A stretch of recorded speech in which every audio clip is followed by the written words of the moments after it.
Welcome, viewers and listeners, to another episode of Dudes of the Dead podcast.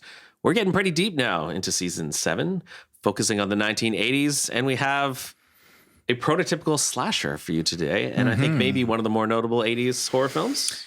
Yes, yeah, for sure. I think it's within a certain subgenre. Yeah, it's in there with like Friday the 13th and Sleepaway Camp, and I think it's in there. But first, as always, we have our quick cuts. And do you want to go first for quick cuts today?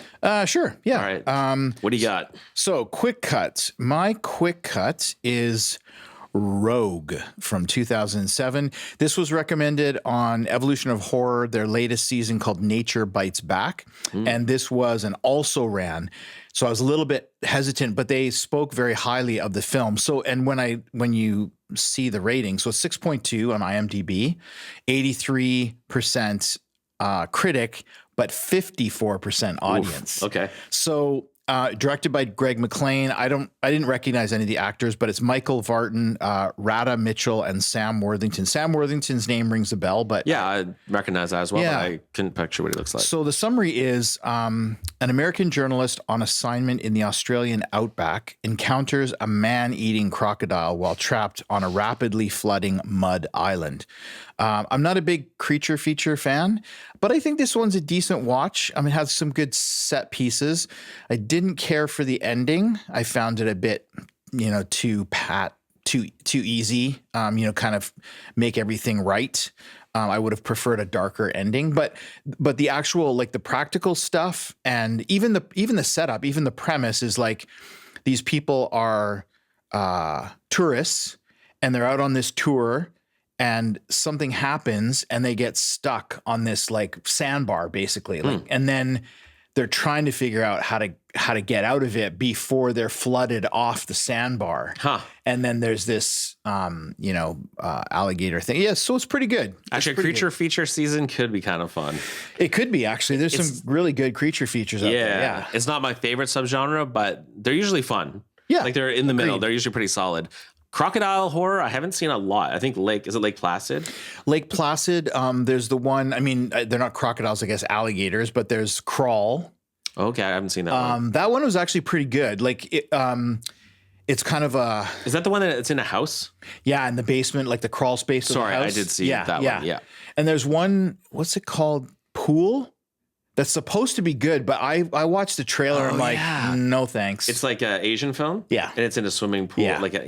Okay. Did you see it? No, but that one, whatever year it came out, was one of the notable ones. Yeah, because it's recent. It's like 2022 or something. Like I think on the Rotten Tomato list, it was pretty high up, and I never ended up seeing it, but okay. Because the premise kind of turned me, I'm like a martial artist in a pool with an alligator crocodile. Just sounds I think a pool with no water in it, though, right? It didn't have water in it. Okay. I'm assuming it would have water at some point if there's an amphibian involved. Yeah, like it must have had water at some point. I guess X has a crocodile. Yeah. Oh, yeah. Okay. Yeah. Well, there we go. Maybe we'll have a whole season of crocodile horror. Does Nicolas Cage have any creature features? If he did, I don't know if he does. He must. Pig? That's not really a horror, he must. All right. Well, in the comments, if you'd like to see us do a whole season of creature features, let us know. Or a whole season of Nicolas Cage. That I would be on board for. I might regret having said that. Yeah. Okay. So that's it for you? That's it. So that was a recommend? I would recommend it. Yeah, I think it's a decent watch. Nice. Yeah. Okay. All right. Well, my quick cut is not a creature feature, but it is Companion, which is a 2025 American science fiction thriller written and directed by Drew Hancock. The film features Sophie Thatcher as Iris. She's becoming one of my new favorite actors in horror these days. And Jack Quaid as Josh. The story follows Iris and her friends during a weekend getaway at a lakeside estate. No crocodiles. The trip takes a dark turn when Iris discovers ... I decided to not finish the synopsis. Good for you. Because I think this one is worth seeing blind. Yeah, like going in blind. Agreed. So if you've heard of Companion and you've not seen it yet and you've managed to not watch a trailer or hear anything about it, I highly recommend do not watch anything on it. Just go watch it. Yeah. It's really worth a watch. I was very pleasantly surprised. Yeah. So this has a 94% critic score and an 89% audience score. So very high in both accounts. Yeah. I think for me, this is the best 2025 film I've seen so far this year. It is for me too. Yeah. So, I highly recommend Companion. I don't want to talk any more about it just because There's some potentials for spoilers, but it's also, would you call it a horror film?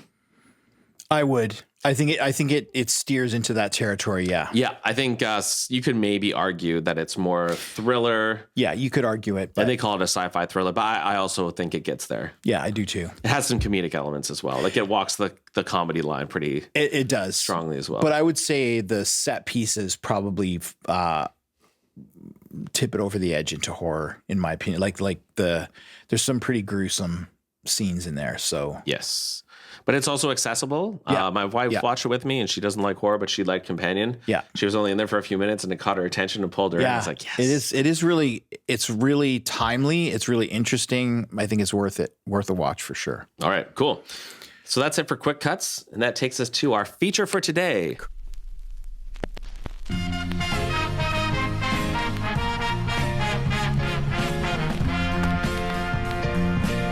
Which features Zero Crocodiles, the Slumber Party Massacre from 1982.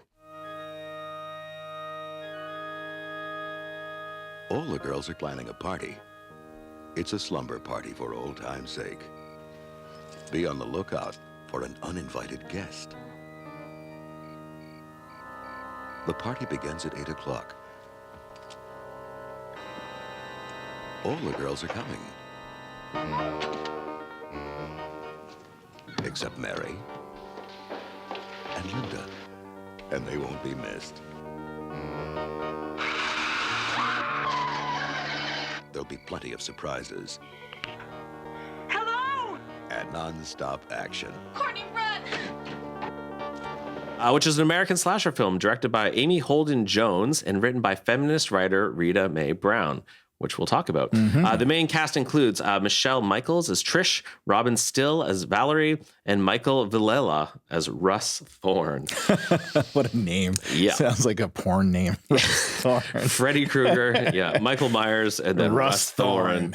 The plot centers on a high school senior who hosts a slumber party, unaware that an escaped power drill wielding killer is on the loose in her neighborhood. It reminds me of that one, The Driller Killer. Is that one of your quick cuts recently? Yeah. So, yes, this has a 5.6 on Internet Movie Database, a 46% critic score, and a 45% audience score. So both at least kind it's of below consistent. the average. So I'm curious, is this a film that you'd seen before, and do you remember the circumstances where you would have watched Slumber Party Massacre? Was it at a slumber party? I don't remember the first time I saw it, but this is the second time I've watched it this year. This year? Ooh. Yeah. Yeah, like 2025, because actually, well, maybe I might have been December that I watched it the first time and then rewatched it for this episode. I don't remember if I saw it in the 80s. I mean, it definitely would have been one of those ones that was out on the shelves, and I didn't look into this, but I would lay money that this was a direct-to-video release because a lot of, in 1982, that was when the VHS market was starting to climb. Mm-hmm. And so a lot of lower budget things were released straight to video. It's kind of like VOD now, right? It's released straight to VOD. Yes. It was the same thing.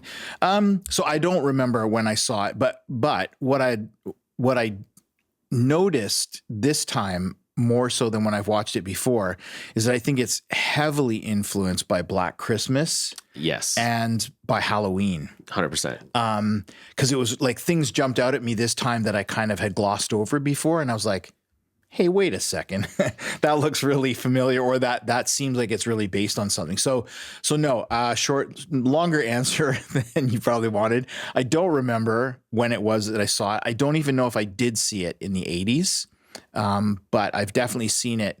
This is probably my fourth watch. Wow, okay. In time. It's a fun watch. Like, I didn't have any issues with that. So we'll get into that, I'm sure. Yeah, definitely. So I had not seen this movie before. One of the reasons I picked it for the list is because I'd heard about it for a long time and never seen it. This is one of the ones that as a boy I would have like seen on the shelf. Oh yeah. And knew there's no point even asking my parents if we can rent Slumber Party Massacre because that was going to be a hard no and I'd probably get a really funny look. Especially with the cover. Yeah. Hey, Mom, can I please rent? Yeah. So would I have really wanted to watch this as a child? Absolutely. But I didn't get a chance, in elementary school. So finally, in my early 40s, I get to finally watch Slumber Party Massacre. And basically everything you need to know about this movie, I feel like you get in a 30 seconds or so. Pretty much. There's quite a bit of female nudity within the first few minutes. Yeah. And you know the premise via the radio and a newspaper that there's a serial killer on the loose. Yeah. And that basically sums up most of the movie. Yes. Yeah. And I don't think, I mean, you can tell me if you think differently. I don't think men came off too well in the film. In terms of not necessarily just that like all men are killers, but like the teenage boys who are supposed to be, you know, their classmates, they're total doofuses. The next door neighbor is a super creeper. Yes. And like I was cringing just watching how he was interacting with these young women. It's pretty uncomfortable. Yeah. Now, I don't know, though. Do you feel like any of the characters are represented all that well?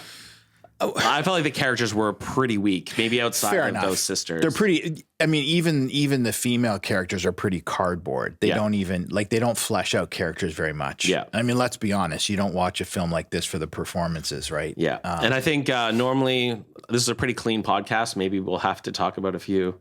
There's obviously quite a bit of nudity in the film. Yeah, and this is. Do you want to talk about this now, or like I related to the writer?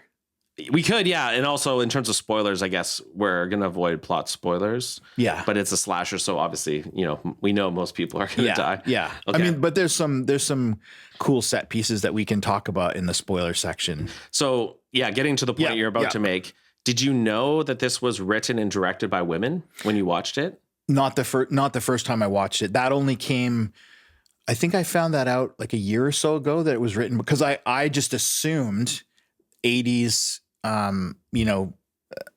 scantily clad young women, it would have been a male director and a male gaze. Yes. And it's interesting because I feel like. Did that surprise you then when you found out it was directed by women? Yeah. And written by a woman? Yes. Yeah. And because I really I feel like, especially very close to the beginning where you've got the shower scene in gym class. That's very male gazy. It is. And that's what it was. I remember watching it thinking, oh, like this is clearly directed by a man because, you know, they show the breasts and then they pan down and you see the butt for a while and then go back up. It's a very extended shower scene with zero plot or character implications. Totally. So in my mind, I just thought, this is definitely male gaze. And that, like when I found out it was directed by a woman, I was like, oh, wow, like that's so interesting. But you know what sums it up for me, though? This critic, Emanuela Betti from Bitch Media, suggests that this is a really pointed satire with sharp commentary and clever humor. That was her take on the film. So I think that comes back to the female writer and maybe that she's commenting on the male gaze by showing us the male gaze. I feel like I'm usually pretty good at picking up those things, but the first time I saw it, I wouldn't have said, oh, that's satire or that's. No. And I think there is some very subtle kind of feminist undertones, but it's not over the top. Like they don't hit you over the head with it not at all. Like you almost really have to look for it. One thing I'd heard maybe is that if you go to the original written version, it's more satirical, but the producers wanted it played more straight. And so a lot of those things would be lost if you just played it straight. That makes total sense to me now. I hadn't come across that before, but if it's written in a certain way, and she's directed it, right? The writer? It's a different, no. Oh, okay. They're both women. So it was written by a woman and directed by a woman. Amy Holden Jones, But no, apparently the more satirical elements were maybe lost from the written version to the film version. But I'd heard that some people said, oh yeah, it's like the nudity is more objective or observatory rather than fetishized. But when you watch that shower scene, it doesn't seem that way to me. And I mean, I had a note to myself, because I'm going to guess that you didn't grow up in an era where they were still doing the shower thing in school. No, definitely not. They did when I was in school, like starting in middle school, grade 6. Right. And it wasn't like that. No, I was aware of that, but you're actually fully naked, right? Like that was normal? Yeah. Well, I didn't think it was normal even then because I played hockey. We changed in the change room, but in PE class in my middle school and then in high school as well, like in middle school, it was just basically a big tiled square. Wow. And like there was nothing to block you from anybody else. Yeah. And it was a horrific experience. And so one of the things that I was like, okay, I'm sorry, but I don't think that put it in the comments, ladies, if you've had that experience. I call BS on that's how, young women interact in the shower. No, even like one of the lines, like one of them says, I think your tits are getting bigger. It's like, it's exactly. That doesn't seem very authentic. And there's like, hey, can I borrow your soap? And it's like, I'm sorry. I just don't buy any of that. I think it's just all made up for the scene. Yeah. And I didn't realize there was a female director until afterwards. Not to get like too off into this nudity realm, but I noticed too, like if you just go to like the change room in a swimming pool, to me, it seems like older people are more comfortable 100%. And younger people tend to like go into a stall or something. So that speaks to what you're saying, that was maybe more normal. I think, in earlier decades. It definitely would have been the norm. Cause I mean, you see that in Carrie as well. There's the female shower scene. It's nothing like this one because it's very horrific, but it's the same idea, right? Okay, girls, go shower and change or whatever. And it was the same thing when I was in high school. That's what was expected. Yeah. I mean, that's just an important element of this film. And it just makes it very interesting because like in my film studies course, like the male gaze is something you learn a lot about in these types of films. Yeah. And usually it is a male director. Usually, yeah. But we can get to, I think it's more spoiler stuff at the end. Sure. But I think there is some feminist undertones. Yeah. Especially, I mean, when you're aware of it and you can be on the lookout for it. But I don't know. I would argue that if you didn't know it was a woman, you would assume that it's just a male director and this is a male gaze because so many of the slashers in the 80s were exactly like that, right? Yeah. All right. Next question. Yeah. Is Russ Thorne the lamest killer Oh my God. in a horror film ever? And I just want to get this out of the way. I was 16 in 1982. 100% I would lay my life. They did not have cordless drills in 1982. He's wandering around with this huge drill and there's no cord. And I didn't even think about that. You know why? I mean, I thought about it, but they make fun of it because later in the movie, one of the... Oh, you're right. Yeah, she's and she's running. Yeah. Okay. And she gets a power tool and she's running to defend herself, and then the plug comes out of the wall. Yes, and it's like, okay, and because I remember, sorry to go down memory lane, I remember my wedding, 1992. It was a big deal. On our gift list, our registry, I asked for a cordless drill, and I had one buddy who bought me everything else was like dishes and china and whatever. And I had one guy who actually took me seriously and bought me a cordless drill, and it was horrible. It was weak and lame, but it was a cordless drill. And yeah, as soon as I saw it, I'm like, what is this guy doing? Like, where's the power coming from? No, it's a great point. I'm so used to like the age of Bluetooth and everything's wireless. I didn't even enter my mind about the plug thing, even with that scene later on. So yeah, no, that's a fair point. And yeah, he is totally lame. He's so bad. Yeah, he's just this like short, unassuming, balding, salt and pepper, just weird looking guy who doesn't seem threatening or imposing or physical. Like and maybe... Does that make him more terrifying, though? Because he seems like he could just be an average guy. And that I could see maybe that's something they were going for. But when you're expecting like a slasher from the 80s and you're used to, Michael Myers and Jason and Freddy Krueger. Yeah, he's very unassuming for sure. Although there are a couple of scenes like in the living room where his eyes are pretty crazy, though. He does have like that's the only kind of hint that you're like, okay, this guy's a little bit off kilter. But yeah, but I think, I mean, to me, do you think he was like, we were meant to take him seriously as a slasher? I don't think so. I certainly didn't. Yeah, I mean, neither. And he almost seems to work against what you'd be going for, right? Yeah. Unless, again, so if it was intended as satire, then some of those things might have been purposeful. Yeah. Or I could get the idea that because he is so average looking, maybe that's what's more scary. Yeah, that's fair. Right? I think either 'Cause one's a fair The other, assumption. like, the Michael Myers and the Jason, the Freddy Kruegers, they're so cartoonish in a way that it seems not believable. But in this case, like, this guy seemed believable. Yeah. Other than the power in his cordless drill. I mean, maybe he had some power pack that I didn't see or whatever, but I don't think those existed either. But again, if if you contradict me and say, no, my dad was a lineman and he had cordless power tools in 19, I don't know. What did you, did you feel that there were any sort of horror elements or creepy elements? Like, did anything unnerve you, or was it just...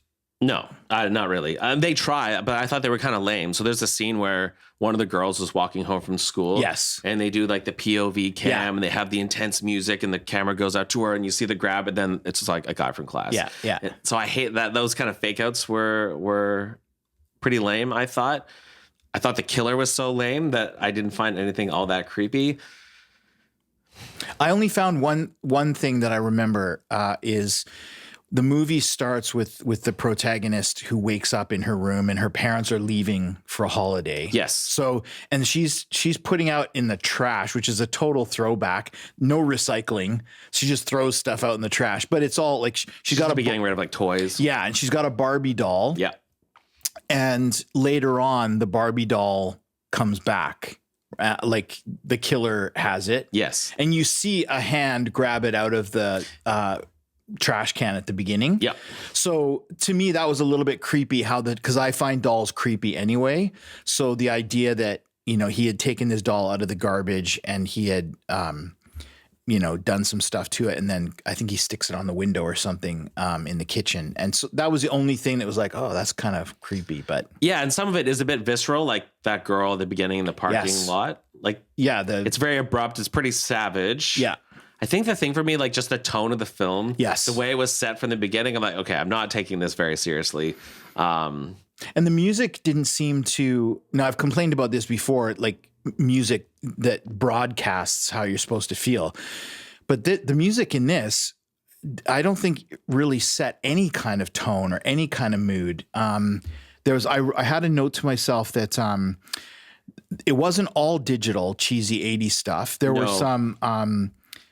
Like organ music kind of thing. I noticed the pipe organ as well. Yeah. But so I didn't find the music distracting in this one, like I've talked about in other ones, but I also didn't find it added anything to the film either. No, and I feel like they recycled one theme a lot every time the killer was around, and I got a bit tired of that by the end. So I think for me, the music was more of a negative than a positive. Yeah, for me too. Yeah. But you're right. I mean, we've watched films this season where it was a lot more distracting, and it wasn't, too over the top synthy 80s. But I mean, these aren't really spoilers, I don't think. But did you notice her making the Kool-Aid for her sister? What aspect of it? No. How much sugar she put in the Kool-Aid. It was just like, is that ever going to end? And my mom wouldn't buy Kool-Aid for that reason. No, same. Because she's probably sticking to the recipe. I think there is a lot of sugar. There's a lot of sugar. Yeah. I mean, and that's the thing. I think we're more aware now of like how many teaspoons of sugar are in, a regular Coca-Cola or Pepsi-Cola or whatever. It wasn't that out there at the time. And it was just like, oh, well, white sugar, there's no problem with that. You just I didn't even notice. Put a whole cup in the Kool-Aid or whatever. The other place, and these aren't spoilers. There's some things I want to say, but they're spoilers. Did you notice the Playgirl magazine? No. Oh, really? Where was that? So, do you remember the scenes with the sisters who are next door neighbors? Yes. Okay, well, the one sister's like, the older sister knows that her younger sister has taken the Playgirl magazine, and it's Sylvester Stallone's on the cover. What? Yeah. So, I did get up to like get a drink or something. You must have missed it. Just walked out of that because second. It's a very short. I feel like I would have remembered that. It's a very short scene, and the older sister is down in the living room, and she yells out to her sister who's upstairs, "What are you doing?" "I'm doing my homework." And she goes, "I doubt it." And then it flashes to the girl in her bedroom, and she's opening the magazine, the Playgirl magazine, and her sister yells from downstairs, "And don't rip out the centerfold this time." and then of course she had just pulled out the centerfold. So we could call that a Sylvester Stallone cameo then, I guess. Yeah, it is a cameo because you do see him on the cover. You don't see any of the inside of the magazine, but you see him on the cover of the magazine. Yeah, no, I must have gone out to get a drink at that point. Yeah, that was so good. Yeah, to me, this just feels like this is your prototypical slasher. You have your group of teenage girls. Yeah. They're having a sleepover. They're like girl athletes. You got the horny boys who are like trying to infiltrate the party. You have an escaped killer. You have this girl throwing away her childhood toys. So the whole theme of innocence. Yeah, yeah. And then mostly it follows kind of just a by the book slasher film that you would expect. Except... Well, there's a few exceptions. Yeah. Would you call those spoilers, or do you have another thought? No, I was just going to say, I don't think it's a spoiler. There isn't the same trope that we get in particularly later 80s slashers with, have sex, you will die kind of thing. That isn't in this one, really. No, not entirely. I think I know which yes. You're thinking about. I think... Because for example, if you look at Halloween, except for Jamie Lee Curtis's character, all the other females die having sex. And there's a more explicit link between sexuality and... So that's probably a better way to articulate it. There isn't as obvious a link. Yes. There is one couple, but the rest of them are just... and that's fair. It was the couple that... There was the one example I'm thinking of, which we'll talk about. But. And I think... So what's interesting about that to me is I think that does come back to what we were talking about in terms of the writing and directing. Yes. Because there is no... The young women who are hanging out are just hanging out and having a good time without any boys, without any, craziness. They're just hanging out, like a sleepover. Yeah. Now they're sexually objectified by the boys, 100%, because they're all hitting on them and spying on them and trying to see things. But you're right; they're not engaging directly in that, which is a departure from other slashers. Yeah. Well, and I mean, the other note I had to myself about, and again, this isn't really a spoiler; it's just a comment on action in the film. But they're all hanging out in the living room. And I don't know about you, but I've never been hanging out with a bunch of guys and just started disrobing in the living room and down to my underwear, putting on my pajamas or whatever. And it was that was so... And again, ladies, tell me if I'm off, but that just doesn't seem realistic to me. No, and that seemed like another example of a time where it's just gratuitous nudity for the sake of having nudity, which I would expect if it was directed by a man. Yes. And was surprised that this was directed by a woman just because. But I guess if you're making an 80s slasher film, then maybe that's part of the DNA of an 80s slasher film. So even though you're a woman, you would feel the need to include that. Yeah, I think there's something to that because even though this was, I think 18, it was restricted. Yes. I think there's still an element of, well, I know who my main audience is going to be for a horror film. Yeah. And I think it's changed since the 80s, but I think in the 80s, especially when we got into slasher films, the majority of your audience, I think, was men. Totally. Or if, depending on whether it was, 14A or 18 or whatever. And I think if you're making a film and you're thinking, okay, I want bums in seats, I want to make money, you're going to appeal. You're still catering to your audience. To the lowest common denominator, right? Yeah. Which is that male gaze. Yeah, I would love to know, at least in my mind, and I wasn't really around as a teenager in the 80s, I would have expected horror films like this maybe to appeal to both. I could see a group of girls getting together, maybe to watch something like this as well, but maybe just in a smaller number than boys. I don't know. Yeah. I mean, I'm not suggesting that there were no girls or women who watched horror movies. I think the stereotype is that that's a teenage boy and maybe young adult male kind of thing, particularly in the early days. This is in the early days of horror, but in the early days of slasher in the early 80s. I think that was considered who your audience would be. Yeah. Actually, I was surprised today preparing for this episode when I went to the IMDb page. When the trailer starts playing, there's quite a bit of nudity from the shower scene, right? Oh, right in the trailer. In the trailer on the IMDb page. Oh, interesting. Yeah, I was caught off guard by that a little bit. Wow. Anyways, I mean, there's some things I think we can talk about. before we go into spoilers, like the dialogue is horrible. The dialogue is bad. Oh my gosh, it's so bad. So yeah, before we did you like the movie? Like, what did you think? Because I haven't actually really got that sense from you yet. Like mostly I feel like it's a pretty bad movie.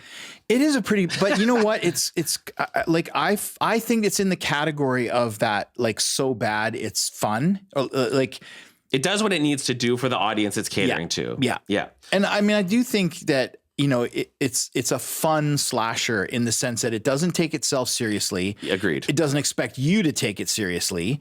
But it's got all the trappings and the tropes of a typical, you know, slasher film. Yeah. So did I enjoy it? That might be too strong a word. Or did I like it? But I think it could be, like I've mentioned many times, this could be a fun, like, Friday night popcorn movie with a bunch of people. Yeah. Like if there's a group of teenage girls or a group of teenage boys or what together in the 80s, I feel like if they got a hold of this and they watched it, it would be a fun night. For sure. And I think that's what it's trying to do. Yes. But the dialogue was bad. The characters were flat. There's nothing going on really in terms horrible. of cinematography or the acting is bad. So it's not really a good movie. No, I don't think. I wouldn't claim that at all. And I don't know. I guess I didn't find it scary, but maybe in the 80s, if you were a teenage girl or a teenage boy, maybe you would find it scary. Maybe. But I think you're right. I think it's mostly just like, this is a fun popcorn slasher. Yeah. And I guess it does what it needs to do. Yes. Now, can you see this? Do you want to save that till spoilers? I was wondering about that. Okay. Yeah. So can we talk about it, or do you want to wait for spoilers? I mean, we've already mentioned what the murder weapon is, so does it That's matter? fair. Okay, yeah. So so my question was, given the size of the drill and given the fact that the poster, at least the main poster that I've ever seen, is taken from the picture is taken from behind the killer. Yes. And you through his legs, you can see the young women, and then you can see the drill. It's the most phallic like weapon. 100%. So yeah. I was like, okay, is this a penis metaphor? Because it looks like it to me. And that one scene in the garage where he's standing there with Yes. the drill and it's hung right between his legs. It's super long. You cannot be any more blunt about what you're trying to do here. And again, like maybe if this was intended as satire, it's like making fun of like Yes. the phallic nature of weaponry in these films. Yeah, And this one's so over the top. But. Yeah, that's what makes me ask the question, is because it's long been discussed that a knife, particularly in slasher films, is metaphorical because Yes. it's penetration Yes. of the victim. So in this case, I felt the same thing, but that it was so over the top that it was meant to be satirical for sure. 100%. They're beating you over the head with it. And that's the interesting thing about this film is it sort of has those things, but then it seems so thoughtless and carefree in other areas. Like there's a couple moments where you can see the satire. Yes. But then most of the film doesn't have a whole lot of that. No, and there's definitely like a smart slasher like Scream, like it's consistent in what it's referencing and what it's doing and its elevation. Yeah. And there's just a few. Well, yeah. and again, these are just 80s things that if you grew up in the 80s, because this would have no impact on you whatsoever. But the neighbor who didn't get invited, she's wearing Jordache jeans. Yes. Which were absolutely the bomb. Oh, interesting. That was the thing. And they were expensive. Huh. And particularly with girls, like when I was in middle school and high school, that Jordache was, and it's weird because that the designer clothes came in the 80s. Before, like the 70s was Levi's and t-shirts. Yeah. Lee jeans, Levi's, and Wrangler. Those were like, and if you were kind of Western cowboy-ish, you'd wear the Wranglers. Okay. But if you were cool, you'd wear Levi's. And Lee used to be much cheaper than Levi's. So those are the jeans that I would get because they were cheap. I was born in 1983, so I wasn't even wearing jeans when this was made. But yeah, that's good perspective. For me, that was a nice little Easter egg, was the Jordache jeans, because they have a very specific pattern on the back pockets. And I was like, oh, I recognize that right away. So yeah, would you recommend this film to people who grew up in would this be nostalgic, do you think? Yeah, I think so. I mean, for me, it's nostalgic because I was a teenager at this time. And I think I've mentioned before, like I had a couple of close buddies and we would go out on Friday nights and scour the video store and see, and we saw some terrible movies. But this is the kind of thing that we would pick up. It's like, oh, that looks like it's going to be horrible. Let's pick that one up and watch it. Yeah. Because I wasn't an aficionado. I liked the movies, but I wasn't always, let's find something that's really serious and really good. It was like, what's the most ridiculous, over the top thing that we can find? Yeah. And that's typically what we would rent. And this would totally fit the bill for that, Absolutely. I would think. Yeah. So I don't know. I think most of the things I want to talk about now are maybe spoiler related. What do you think? Yeah, I have a few spoilers. I mean, there's some really deep themes to pick apart in this film, so maybe we want to rig into the deep analysis after absolutely. that. So. All right, so before we jump into spoilers, do you recommend Slumber Party Massacre? I'm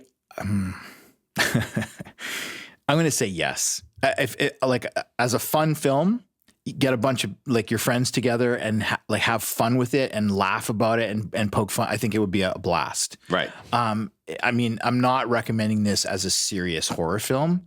I just think it would be a fun romp with your friends. Yeah. I think I would not recommend it, but I also don't disagree with what you're saying. Yeah. Fair. It's fun. You're not missing anything if you don't see this. Yeah. And given like the expansive world of slashers, there's definitely better ones. Yeah. But it's fun. Sure. Yeah, it's fun. Yeah, if you want to get together and just have an easygoing evening with some popcorn and, enjoy just a fun slasher. I think I would have recommended this in the 80s. Yeah. But yeah, I think I wouldn't went to a modern horror audience. I probably wouldn't. But I can see that at the time for its target audience, it would do what it needed to do. And it would be a recommend. Yeah. I mean, I think like we've talked about many times, if you're a casual viewer, even if you like horror films, but you're a modern viewer, this may not do it for you. Because there's a lot of things to excuse as you watch this and you go, and if you don't have a high tolerance for that, you might not be willing to excuse some of those. And this is a trilogy. Have you seen 2 and 3? I have not. Okay. I was a bit curious. I was on Tubi and I finished the film, and then Slumber Party Massacre 2 was like right there. Oh, wow. So Did you watch it? No, I only watched like 15 minutes. Okay. It's tonally very different, but yeah, it's interesting. Any crossover in terms of director, writer, anything like that? I didn't notice, but I think it's actually directed by a woman as well. So it might be the same woman. I missed it. So anyway, stay tuned. Maybe it'd be a good quick cut or something. Yeah, exactly. Slumber Party Massacre 2 and 3. All right, so spoilers? Yep. Okay. Spoilers. So I just had an upcoming thing spoiled for me.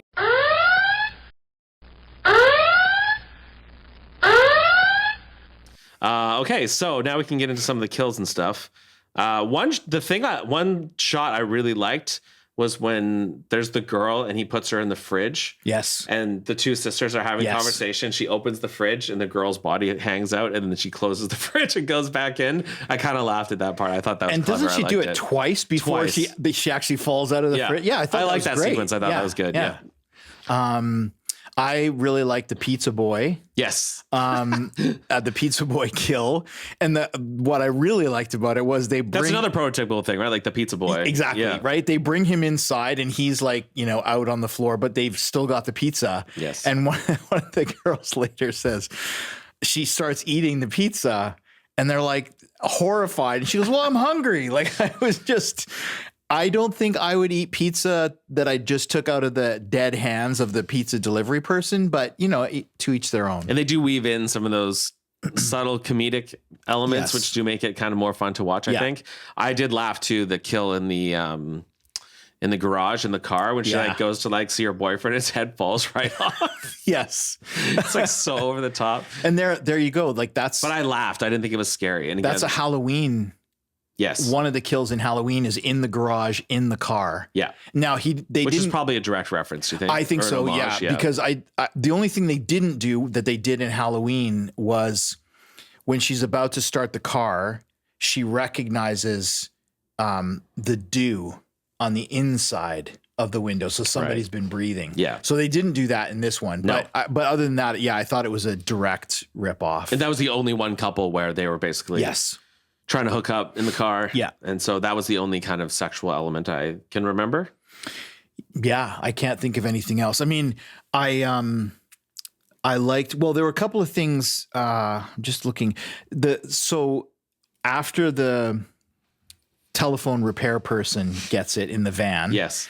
He goes inside. So there's a couple of things that were just crazy. So all these, teenagers walk out of school, and then one of them's like, "Oh, I forgot a book," which is like Halloween too. Yes. And then she goes back in, and her teacher's this is literally like 30 seconds after they've been released from school. And the teacher goes, "Be careful, they're locking up the school." It's like, holy cow. If only schools function that way. It's like what they leave faster than some of the teachers do. So anyway, she gets locked in the school. Yeah.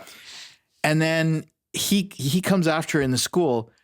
I've never seen that much blood come out. Like, she's bleeding so much that it leaks under the door, and he discovers her by her blood trail.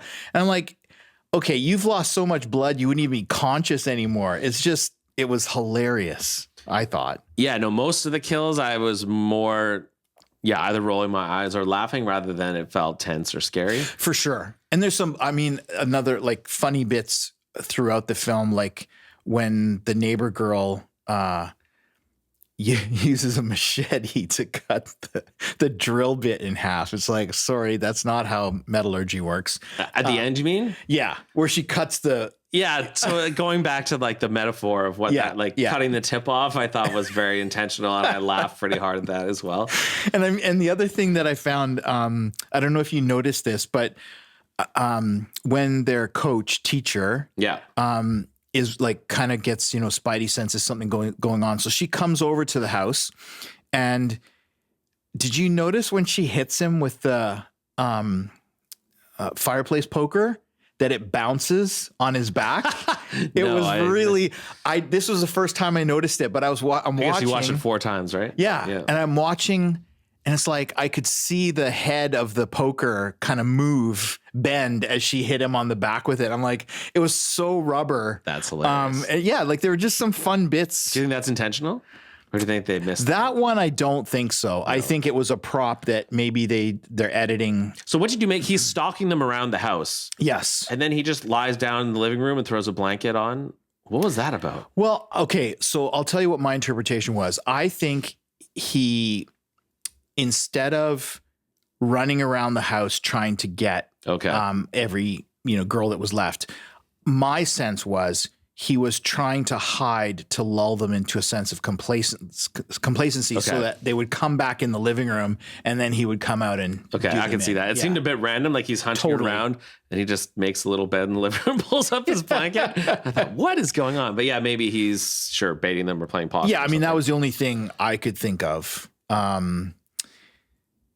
So we've talked a lot about what I want. But so here's another thing. It seemed to me that there was a lot of misdirection and like red herrings. Yes.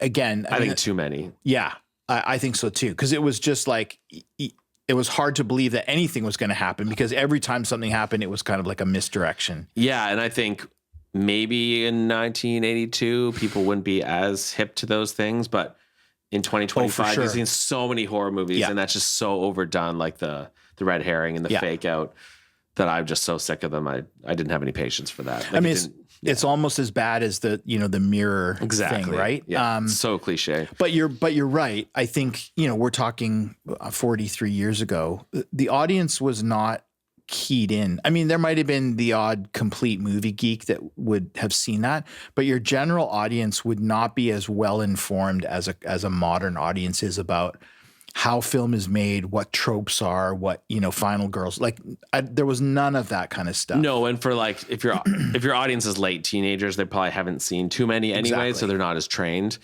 So I guess that's the thing. When you mention Final Girl, where this deviates, it maybe has more like feminist energy, is instead of the girls being picked off and killed and you have the final showdown, they all kind of like girl power and team up and take him out at the end, which is kind of atypical.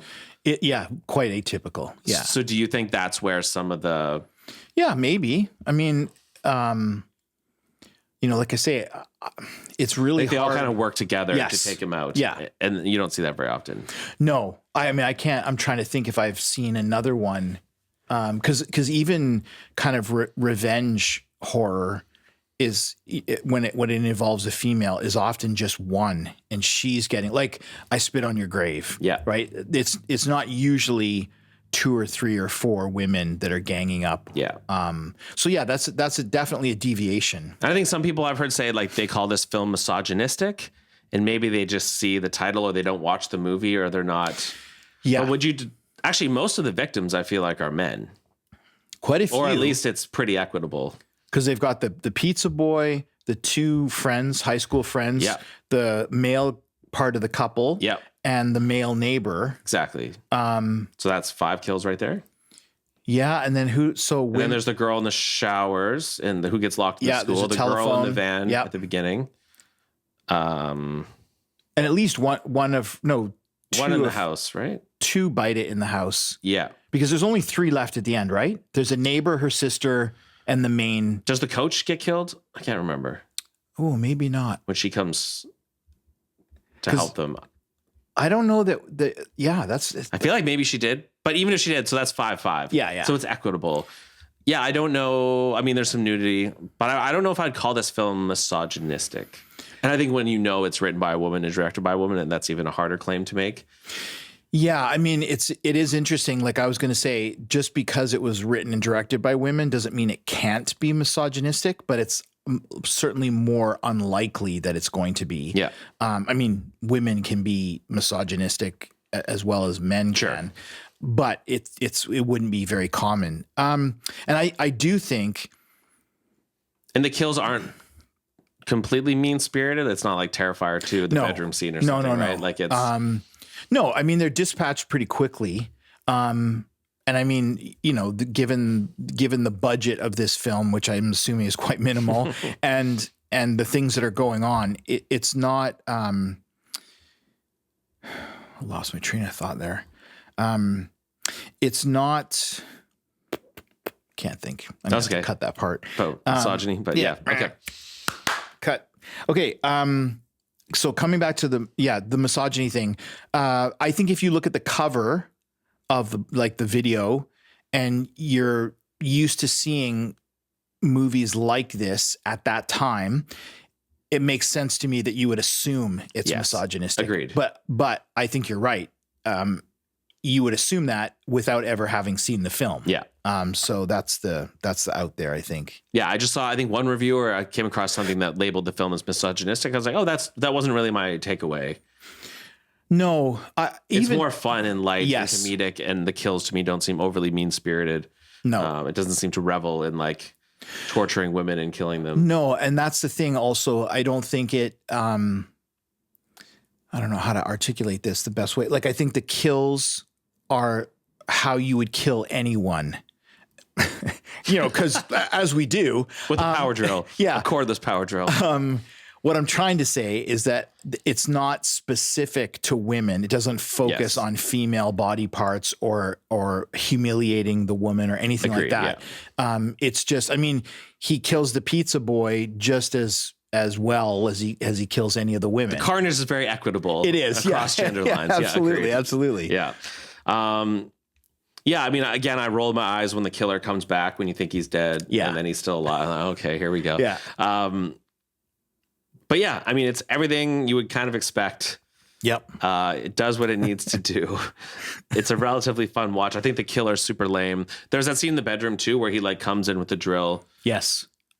and then, I don't know, he's moving around all slow and Yeah, like you would think that drill bit looks like it's got to be 3 feet he long to me. swings the thing Yeah. really slowly, then they run over, they're pulling the door while he stands there. Yeah. It looks menacing. Like it's not very realistic in terms of if you actually want to try and escape. And again, maybe they're playing into the satire a bit there, or maybe it's a bit of a parody of slashers. Yeah, I wonder about that because, you would think when you've got somebody with that kind of weapon in, let's say she's got a big bedroom and it's 15 feet by 10 or 12 feet or whatever.